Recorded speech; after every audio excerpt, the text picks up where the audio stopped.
Class 11 set part 1 complete study writing and city life, लेखन कला और शहरी जीवन। प्रश्न नंबर 1, बुक ऑफ जेनेसिस में उल्लिखित शिमार नगर की पहचान किस नगर से की गई है? उर, Uruk, Sumer, Babylon. Book of genesis में उल्लिखित शिमार नगर की पहचान किस नगर से की गई है? Answer Uruk.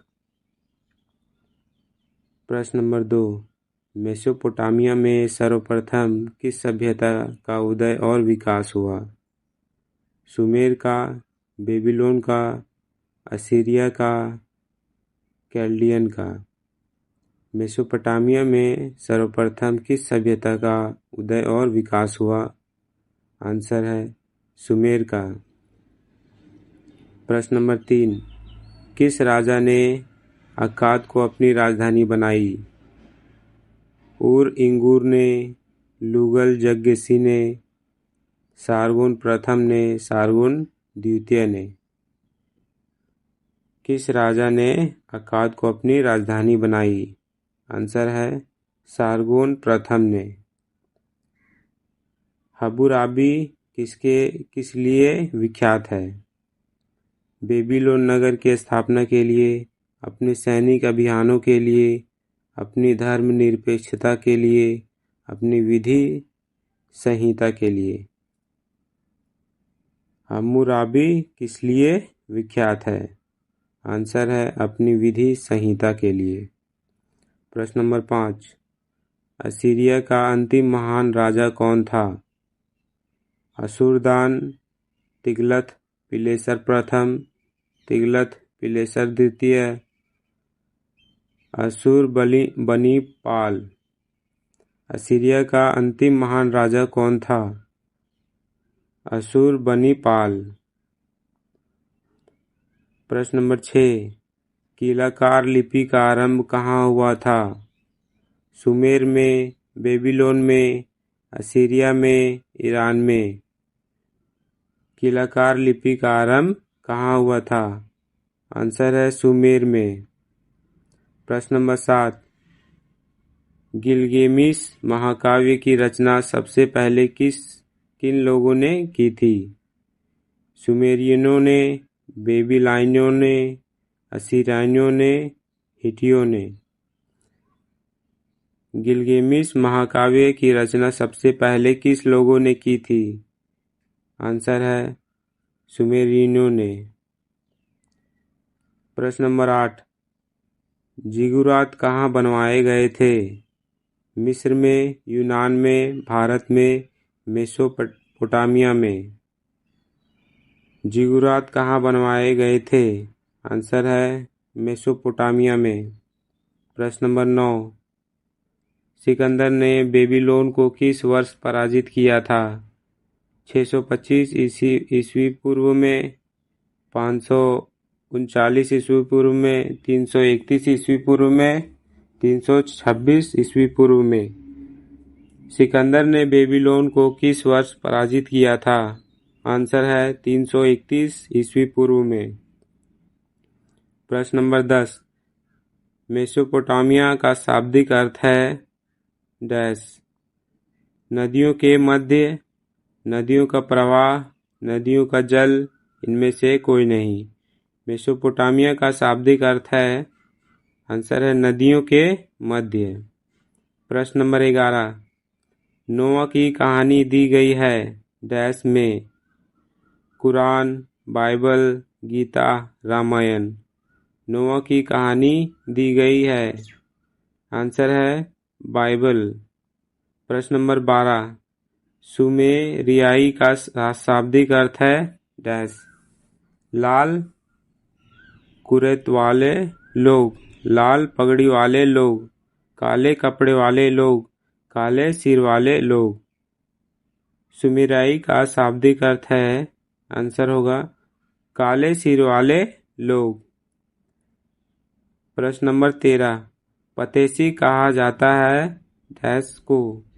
व्यापारी, मंदिर, पुरोहित, राजा, श्रमिक।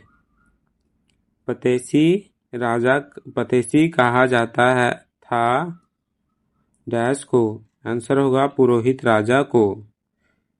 प्रश्न नंबर 14, बेबीलोन का प्रधान देवता डैश था। मर्दुक, एनलिन, सूर्य, ईस्टर। बेबीलोन का प्रधान देवता डैश था। आंसर होगा मर्दुक। प्रश्न नंबर 15, निन्वे में पुस्तकालय की स्थापना सम्राट डैश ने की। अशुरबनीपाल, नेबोपोलासर, हम्मुराबी, अगस्टस। निन्वे में पुस्तकालय की स्थापना सम्राट डैश ने की। आंसर होगा अशुरबनीपाल। प्रश्न नंबर 16, बेबीलोन में झूलते बाग का निर्माण डैश ने करवाया। नेबुकोडनेस्सर या नेबूकडनेस्सर, अगस्टस, अशुरबनीपाल, हम्मुराबी। बेबीलोन में झूलते बाग का निर्माण डैश ने करवाया। आंसर होगा नेबूकोडनेस्सर। प्रश्न नंबर 17, निम्नलिखित में से विश्व की प्राचीनतम सभ्यता कौन सी थी। मिस्र, चीन, सिंधु घाटी, मेसोपोटामिया। निम्नलिखित में से विश्व की प्राचीनतम सभ्यता कौन सी थी। आंसर होगा मेसोपोटामिया। प्रश्न नंबर 18, मेसोपोटामिया किन दो नदियों के बीच स्थित था। दजला हाबुल, दजला फरात, फरात हजर, हाबुल फरात। मेसोपोटामिया किन दो नदियों के बीच स्थित था। आंसर होगा दजला फरात। प्रश्न नंबर 19, एरेक तथा सुगेर के राजा की उपाधि किसने धारण की। डिंगिडामू, लूगल जग्गिसी, सेनाकेरीब, गिलगामेश। एरेक तथा सुमेर के राजा की उपाधि किसने धारण की। आंसर होगा लूगल जग्गिसी। प्रश्न नंबर 20, उर नगर में युद्ध, प्रेम एवं विलास की कुमारी देवी कौन थी। बाऊ, ईस्तर, नीलिन, इनिनी या इनाना या इनार्ता। उर नगर में युद्ध, प्रेम एवं विलास की कुमारी देवी कौन थी। आंसर होगा इनिनी। प्रश्न नंबर 21, मेसोपोटामिया सभ्यता की प्रथम ज्ञात लिपि कौन सी है। रोमन लिपि, ब्राह्मी लिपि, किलाशर लिपि, खरोष्ठी लिपि। मेसोपोटामिया सभ्यता की प्रथम ज्ञात लिपि कौन सी है। आंसर होगा किलाशर लिपि। प्रश्न नंबर 22, मेसोपोटामिया की प्रमुख उपज कौन सी थी। गेहूं, जौ, मटर, इनमें से सभी। मेसोपोटामिया की प्रमुख उपज कौन सी थी। आंसर होगा गेहूं। प्रश्न नंबर 23, झूलते बाग किस सभ्यता की देन थी। माया सभ्यता, बेबीलोनियन सभ्यता, हड़प्पा सभ्यता, मिस्र सभ्यता। झूलते बाग किस सभ्यता की देन थी। आंसर होगा बेबीलोनियन सभ्यता। प्रश्न नंबर 24, चीन की पीली नदी किसे कहा जाता है। यांगसी, सिकियांग, हुआंगहो, हांसू। चीन की पीली नदी किसे कहा जाता है। आंसर होगा हुआंगहो। चीन की सबसे लंबी नदी का क्या नाम है। नील, यांगत्सांग, हुआंगहो, हांसू। चीन की सबसे लंबी नदी का क्या नाम है। आंसर होगा यांगत्सांग। Thank you.